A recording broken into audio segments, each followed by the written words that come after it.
పట్టాభి గారు, అసలు ఏం జరిగింది ఆ రోజు? ఎందుకు మీరు గన్నవరం వెళ్ళాలనుకున్నారు?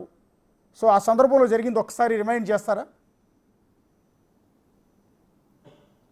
అశోక్ గారు, మీ ప్రశ్నకు జవాబు చెప్పే ముందు నా ఫోన్కి వస్తున్నటువంటి మెసేజ్లు, sir finally we have been waiting for this day from so long, congratulations ఒక message. Sir, this is the day we have been waiting for, this psycho should be taught a lesson అని ఇంకొక message. Finally congratulations on the first step అని ఇంకొక message. అంటే ఒక వరద. ఇప్పుడు అన్నీ చదివితే మన ఈ టైం అంతా కూడా దీనికే సరిపోద్ది, మెసేజ్లు అన్నీ చదవటానికి. అంటే ప్రజలు, ఎందుకంటే అల్టిమేట్గా ప్రజాస్వామ్యంలో ప్రజలే అంతిమ న్యాయ నిర్ణేతలండి. ఇవాళ ప్రజలు ఏ రకంగా వాళ్ళు ఫీల్ అవుతున్నారు అన్నదానికి నేను చదివి వినిపించాను మెసేజ్లన్నీ కూడా.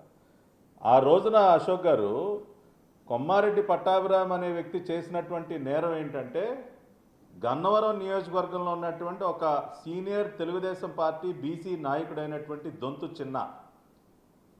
చిన్న గారికి అండగా నిలబడటానికి నేను గన్నవరం వెళ్ళటమే నేను చేసినటువంటి నేరం. జగన్మోహన్ రెడ్డి గారి ప్రభుత్వ హయాంలో ఏంటంటే, దళితులు బలహీన వర్గాల పైన దాడులు చేయటం అనేది వాళ్ళకు అలవాటుగా చేసుకున్నటువంటి పని. ఒక డ్రైవర్ సుబ్రహ్మణ్యాన్ని చంపి డోర్ డెలివరీ చేయటం కానీ, ఒక డాక్టర్ సుధాకర్ని చిత్రహింసలు గురి చేయటం కానీ, వరప్రసాద్ శిరోమండనం కానీ, డాక్టర్ అనితారాణి కానీ, ఇట్లా చెప్పుకుంటూ పోతే లిస్టు ఇవాళ సరిపోదు.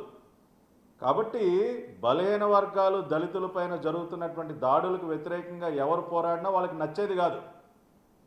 నేను గన్నవరానికి ఆ రోజున దొంతు చిన్నా గారిని తీసుకుని పోలీస్ స్టేషన్కి వెళ్ళి, నేనేమి అక్కడ వాళ్ళపైన ఎదురు దాడులు చేయడానికి వెళ్ళలేదే, నేను వెళ్ళింది గన్నవరం పోలీస్ స్టేషన్కి అండి.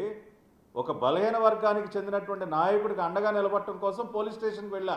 అది నేను చేసిన నేరం. జగన్మోహన్ రెడ్డి గారికి హయాంలో ఎవరు కూడా మాకు న్యాయం చేయండి అని పోలీస్ స్టేషన్ కూడా వెళ్ళకూడదు. వాళ్ళు ఎన్ని దుర్మార్గాలు చేసినా, ఎవరిని చంపినా, ఎవరిని చితగ్గొట్టినా, ఎన్ని ఆస్తులు తగలబెట్టినా అందరూ ఇళ్లలో కూర్చోవాలి. పోలీస్ స్టేషన్కి కూడా వెళ్ళకూడదు అశోక్ గారు. అది కూడా నేరమే. ఆ నేరమే నేను చేశాను ఆ రోజున. నేను గన్నవరం ఎంటర్ అవుతున్నటువంటి సందర్భంలోనే, గన్నవరం ఎంట్రన్స్లోనే ఈ సైకో వంశీ యొక్క పార్టీ ఆఫీస్ ఉంటుంది. అక్కడ దాదాపుగా 200 మంది ఆల్రెడీ గుమ్మిగూడి ఉన్నారు. నేను ఎంటర్ అవుతున్నప్పుడే చూశాను. నేను నేరుగా పోలీస్ స్టేషన్కి వెళ్ళి నేను అడిగా అక్కడ అధికారుల్ని, ఇదేంటి సార్ అక్కడ అంతమందిని పోగేసి కూర్చున్నారు రోడ్డు మీద, ఏం జరగబోతా ఉంది ఇక్కడ, ఏం చేయబోతా ఉన్నారు ఇప్పుడు అని చెప్పి నేను మాట్లాడుతున్నటువంటి సందర్భంలోనే ఆ 200 మంది రౌడీ మోక మా పార్టీ ఆఫీస్కి వెళ్ళిపోయి దాన్ని ధ్వంసం చేసి, ఇవాళ విజువల్స్ చూస్తున్నారు కదండి, వాహనాలు తగలబెట్టే కార్యక్రమానికి శ్రీకారం చుట్టారు. నేను పోలీస్ స్టేషన్లో ఉండి గట్టిగా నిలదీశా, ఇదేంటి సార్ మేము న్యాయం చేయండి అని మీ దగ్గరికి రావటం ఏంటి, రెండో పక్కన మా ఆఫీసు నేను వాహనాలని తగలబెట్టడం ఏంటి సార్, అసలు ఏం జరుగుతూ ఉంది గన్నవరంలో అని చెప్పి నేను గట్టిగా నిలదీసేసరికి అప్పుడు అక్కడ ఉన్నటువంటి సిఐ బయలుదేరి అక్కడికి వెళ్ళటం జరిగింది. కానీ అప్పటికే జరగాల్సిన విధ్వంసం అంతా జరిగిపోయింది.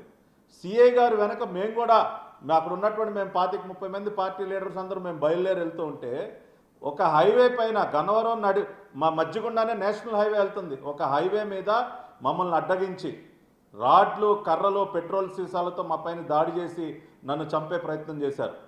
ఆ రోజున కేవలం నా పర్సనల్ సెక్యూరిటీ, నా డ్రైవర్ వల్ల నేను ప్రాణాలతో బయటపడగలిగాను.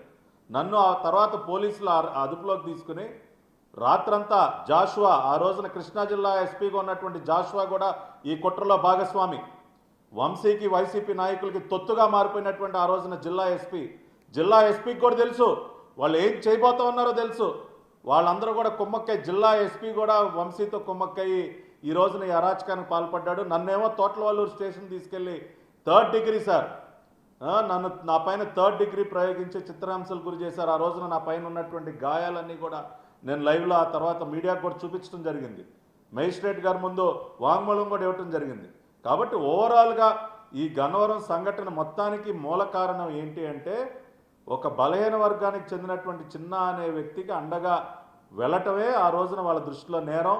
పోలీస్ స్టేషన్కి వెళ్ళి ఒక బలహీన వర్గ నాయకుడికి న్యాయం చేయండి అని అడగటమే ఆ రోజున మేము చేసినటువంటి నేరం అశోక్ గారు. అందుకనే ఇంత విధ్వంసం